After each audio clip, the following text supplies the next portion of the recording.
नमस्कार. RV22 न्यूजमध्ये आपलं सर्वांचं स्वागत.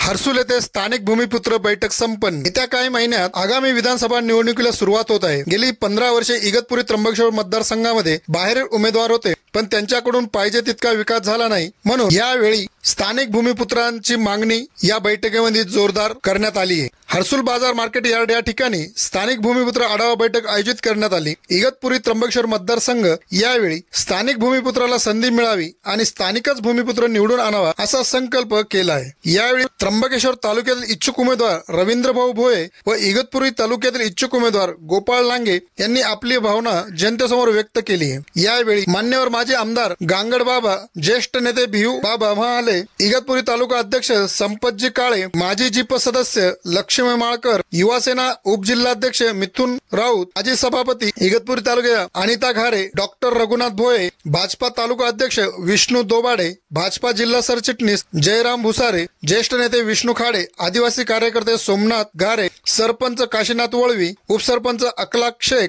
नितीन लाकन, रितेश गुनगुने, मुक्तार शेख, तसेच इगतपुरी त्र्यंबकेश्वर मतदारसंघातील सर्वपक्षीय नेते, स्थानिक भूमिपुत्र मोठ्या संख्येने उपस्थित राहील. RV22 न्यूज साठी जयराम बदादे, त्र्यंबकेश्वर. लोकसंख्या वाढते, लोकसंख्येनुसार जर ही बाजार समिती स्वतंत्र झाली तर आम्हाला जागा आहे कुठं?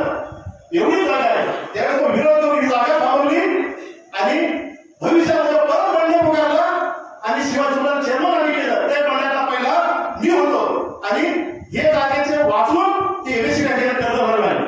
परंतु ही जागा विकून दिली नाही. परंतु हा महाशय तरी पण त्या देवदास शेठ होता. आम्ही देवदास शेठचे विरोधक नाही, फक्त आम्ही विचारांचे विरोधक आहे. का आमच्या हर्सुला आपण सलामत करायला पाहिजे, त्याचे विचार घ्यायला पाहिजे. कारण संगत करना बडेची तो बडत बडत आहे. आजाबाईची आपली पेपर माने सोपळ काय. मी शिवसेनेचा उमेदवार, आमचे काँग्रेसचे उमेदवार